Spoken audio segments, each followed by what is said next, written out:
Hello everyone, আজকের ভিডিওতে আমরা একটি ছোট্ট গ্রামার ট্রিক শিখব। অ্যাজ সুন অ্যাজ তুলে দিয়ে কিভাবে নো শোনার বসাতে হয়, অথবা হয়তো বাক্যটিকে আমাদের নেগেটিভ করতে দিল, তাহলেও কিন্তু সেই একই উত্তর হবে। প্রথমে আমি একটি প্রশ্ন লিখছি, তারপরে সেটিকে কিভাবে আমরা নো শোনার দেন ব্যবহার করব সেটি দেখাচ্ছি। As soon as the bell rang, এখানে একটি কমা হবে, দ্য চিলড্রেন র্যান আউট। এবারে দেখো এই প্রশ্নটিকে কিভাবে আমরা নো শোনার ব্যবহার করছি। দেখো নিয়মটি হলো, এই যে অ্যাজ সুন অ্যাজ শব্দটি আছে এটিকে তুলে দিতে হবে এবং এর পরিবর্তে আমাকে নো শোনার বসাতে হবে। প্লাস এরপরে আমরা বসাবো হ্যাড, প্লাস এরপরে বসবে সাবজেক্টটি। তাহলে প্রথম সেন্টেন্সের সাবজেক্ট কোনটা বলো তো? The bell. তাহলে প্রথমে কি বসবে? অ্যাজ সুন অ্যাজ তুলে দিয়ে নো শোনার, তারপরে হ্যাড, তারপরে প্রথম সাবজেক্টটি কিন্তু এখানে বসাতে হবে।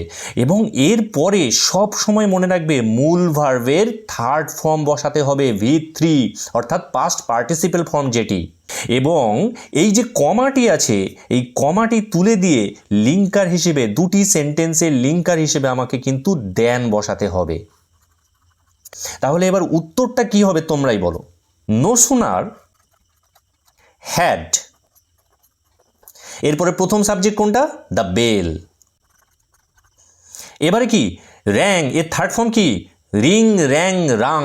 তাহলে এখানে বসবে কিন্তু রাং, RUNG। তাহলে নো শোনার হ্যাড দ্য বেল রাং। এখানে কিন্তু যদি তুমি র্যাং করে রাখো তাহলে কিন্তু উত্তরটা ভুল যাবে, এটা কিন্তু মাথায় রাখতে হবে। সব সময় মূল ভার্বের থার্ড ফর্ম বসবে এবং লিঙ্কার হিসেবে কি বসাবো? দেন। তারপরে দ্বিতীয় সেন্টেন্সটি যা আছে বসিয়ে দেব, দ্য চিলড্রেন র্যান আউট। আরও একটি রুলস আছে, আমরা সেখানে নো শোনার হ্যাড না বসিয়ে তার পরিবর্তে আমরা কিন্তু নো শোনার ডিড বসিয়েও কিন্তু উত্তরটা করতে পারি। তাহলে তখন নিয়মটা কেমন হবে একটু দেখে নেওয়া যাক। তাহলে তখন প্রথমে অ্যাজ সুন অ্যাজের পরিবর্তে আমরা নো শোনার বসাচ্ছি, তারপরে কিন্তু আমাদের বসাতে হবে হ্যাডের পরিবর্তে ডিড বসাবো। তাহলে নো শোনার, তারপরে ডিড, তারপরে কি বসবে বলো তো? প্রথম সাবজেক্টটা, এবং তারপরে V1 বসবে। দেখো এক্ষেত্রে যখন হ্যাড বসিয়েছিলাম তখন V3 বসেছিল, আর যখন আমরা ডিড দিয়ে করব তখন কিন্তু V1, অর্থাৎ ভার্বের প্রেজেন্ট ফর্ম বসাতে হবে এখানে। এবং এক্ষেত্রেও লিঙ্কার হিসেবে কিন্তু দেন বসবে। ভালো করে মনে রাখবে, এখানে যখন হ্যাড হবে তখন V3, আর যখন ডিড হবে তখন V1। দুটো উত্তরই কিন্তু তোমরা যেটা খুশি করতে পারো পরীক্ষার খাতায়। তাহলে নো শোনার ডিড দিয়ে উত্তরটা কি হবে তোমরাই বলো। নো শোনার ডিড, এরপরে কি হবে? প্রথম সাবজেক্ট দ্য বেল। এবারে কি হবে বলো তো? ভার্বের প্রেজেন্ট ফর্ম বসবে কিন্তু V1। তাহলে র্যাং এর প্রেজেন্ট ফর্ম কি? রিং।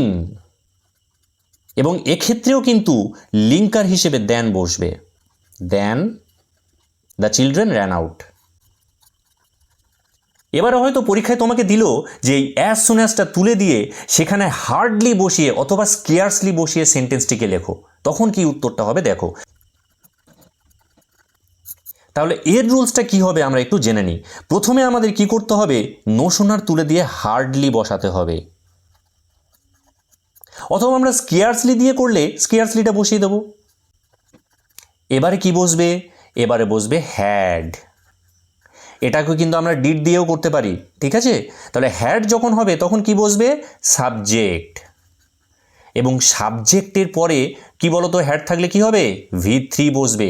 এবং লিঙ্কার হিসেবে এটাই একমাত্র পরিবর্তন, নো শোনারের সঙ্গে হার্ডলির এটাই একমাত্র চেঞ্জ, এখানটাতে দেনের পরিবর্তে হোয়েন বসবে। ব্যাস, এই রুলসটা মুখস্থ করে নাও। এটা হার্ডলির রুলস, এটা নো শোনারের ডিড রুলস, এবং এটা হলো নো শোনার হ্যাডের রুলস। আবার যদি তুমি মনে করো যে না আমি হার্ডলি হ্যাড দিয়ে করবো না, আমি হার্ডলি ডিড দিয়ে করব, তাহলে নিয়মটা কি হবে একেবারে লিখে দিই। প্রথমে বসবে হার্ডলি অথবা স্কেয়ার্সলি, এবং তারপরে বসবে কিন্তু ডিড, তারপরে প্রথম সাবজেক্ট। আর যেহেতু ডিড বসেছে তখন এখানে V1 হয়ে যাবে, আর এখানে লিঙ্কার হিসেবে হোয়েন বসবে। তাহলে এটার আনসার কি হবে? প্রথমে বসবে হার্ডলি অথবা স্কেয়ারসলি।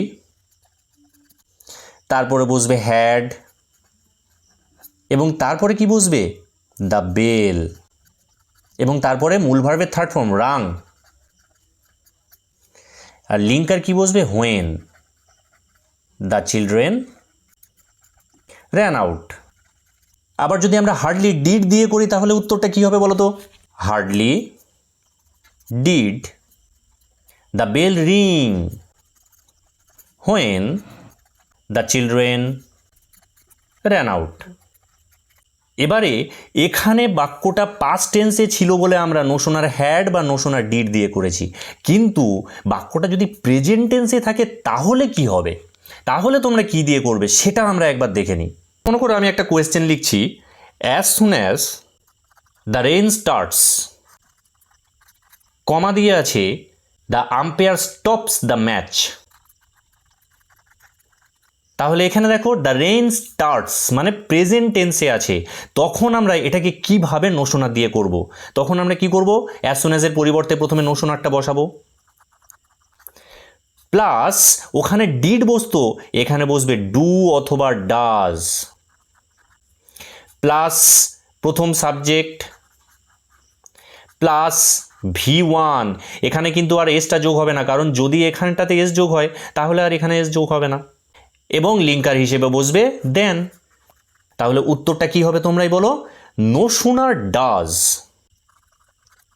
এরপরে সাবজেক্ট দ্য রেন, তারপরে কি হবে? স্টার্ট, এখানে কিন্তু আর এসটা যোগ হবে না, এবং লিঙ্কার কি বসবে? দেন। এটা কিন্তু দেন নয়, দেন হবে, THN। দ্বিতীয় অংশটা বসে যাবে, the umpire stops the match. এবারে এই কোয়েশ্চেনের উত্তরটা কি হবে তোমরা বলো? As soon as he saw the tiger he ran away. উত্তরটা কি হবে কমেন্ট করে আমাকে জানাও, এবং আমার চ্যানেলে যদি প্রথম ভিজিট করে থাকো তাহলে প্লিজ চ্যানেলটিকে সাবস্ক্রাইব করে দিও। Thank you.